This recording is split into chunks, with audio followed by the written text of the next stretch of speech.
जय हिंद। गर्मियाँ आ गई हैं और रनिंग की तैयारी तुम लोग कर ही रहे होगे, ठीक है।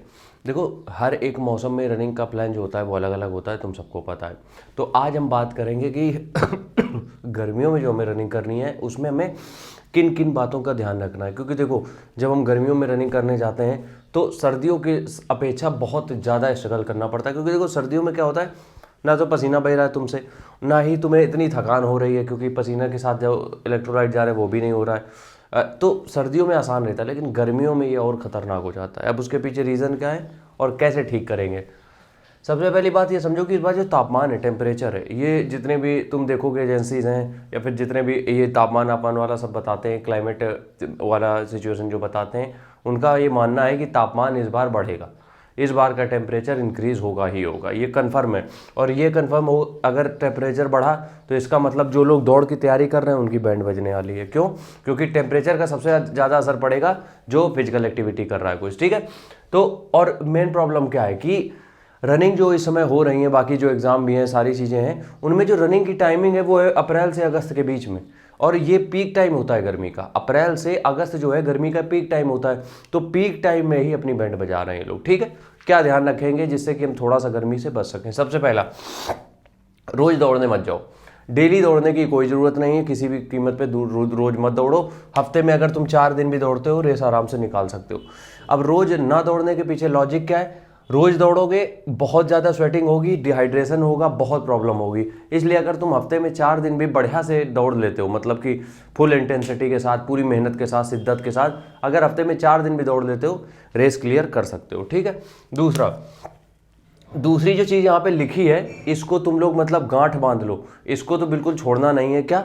2 दिन में 1 पैकेट इलेक्ट्रॉल ख़त्म, 2 दिन में। अब देखो, अगर पैसा है तो 1 दिन में 1 इलेक्ट्रॉल चल जाएगा, लेकिन अगर थोड़ा सा महंगा आता है, क्योंकि 20-25 रुपए का महंगा लगता है तुम लोगों को, क्योंकि तुम लोग महंगा लगता ही है, क्योंकि बाहर के खाने में महंगा नहीं लगता है, ये सब पैकेट में महंगा ही लगता है। तो 2 दिन में, एटलीस्ट 2 दिन में 1 पैकेट ख़त्म करो। क्यों?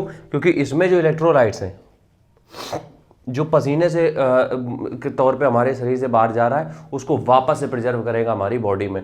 तो 2 पैकेट, 2 दिन में 1 पैकेट इलेक्ट्रॉल। अगली चीज़ क्या है? अर्ली, सुबह शाम। मतलब कि जो रनिंग करनी है वो या तो बहुत सुबह, मतलब 4 बजे के बाद शुरू कर दो, 6 बजे तक ख़त्म हो जाए तुम्हारा सब शेड्यूल जितना भी है, या फिर लेट इवनिंग, मतलब कि शाम जब बिल्कुल ढल रही हो तब कर सकते हो। ये बीच का जो टाइम है जहाँ पे टेम्परेचर 40 के ऊपर है, 35 के ऊपर है, वहाँ पे अपने आप को थोड़ा सा बचा के रखो, ठीक है। उसके बाद गर्मियों में एक प्रॉब्लम और आती है पेट में जलन की।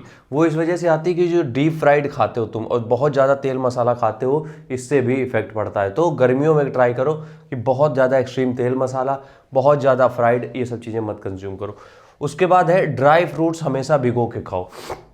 ड्राई फ्रूट जब भिगो के खाते हो तो उसमें जो पानी सोख कर लेता है, जिसकी वजह से उसके न्यूट्रिएंट एब्जॉर्प्शन की ताकत बढ़ जाती है। गर्मी जो उससे ड्राई फ्रूट से तुम्हें मिलनी है वो नहीं होता है। और साथ ही साथ न्यूट्रिएंट जो, क्योंकि कई बार ऐसा होता है ड्राई फ्रूट अगर डायरेक्ट खाते हो तो उसमें कुछ ऐसे एलिमेंट्स होते हैं जो कि अदर न्यूट्रिएंट्स को कैरी आउट, मतलब एब्जॉर्ब नहीं होने देते हैं बॉडी में, ठीक है। तो वो समस्या से बच जाओगे। उसके बाद है रेशेदार फ्रूट। रेशेदार फ्रूट का मतलब हो गया अनानास, संतरा, और हाँ, यही 2 मेन हो गए, ठीक है। इससे क्या होगा? इससे ये होगा कि बॉडी में जो वाटर का लेवल है वो बढ़ा रहेगा, तो डिहाइड्रेशन नहीं होगा। 3 से 4 लीटर पानी रोज, ये तो चलो इसमें हो गया, इसकी बात हम कर ही नहीं रहे, ये तो पीना ही है, खाना ही है। 3 से 4 लीटर पानी मिनिमम लगेगा। तो अगर तुम लोगों को ये है कि पानी पीना ही भूल जाते हो, तो अपने आप को रिमाइंडर देने के लिए कोई बोतल ले लो और उस बोतल को कोशिश करो कि 3 से 4 बार रिफिल करते रहो, ताकि तुम्हें समझ में आ जाए कि 3-4 लीटर पानी हमने पी लिया है। आखिरी चीज़ जो हम कहेंगे वो है vitamin C. Vitamin C food से तुम जल्दी ले नहीं पाओगे, तो इसलिए हम बता रहे हैं, लिम्सी टैबलेट एक आती है विटामिन सी के लिए। लिम्सी टैबलेट तुम लेना, कंज्यूम करना चालू कर दो, और यकीन मानो इस टैबलेट से तुम्हें जो डिहाइड्रेशन की प्रॉब्लम है, गला सूखने की प्रॉब्लम है, ये सारी दिक्कतें खत्म हो जाएंगी। राम राम, जय हिंद।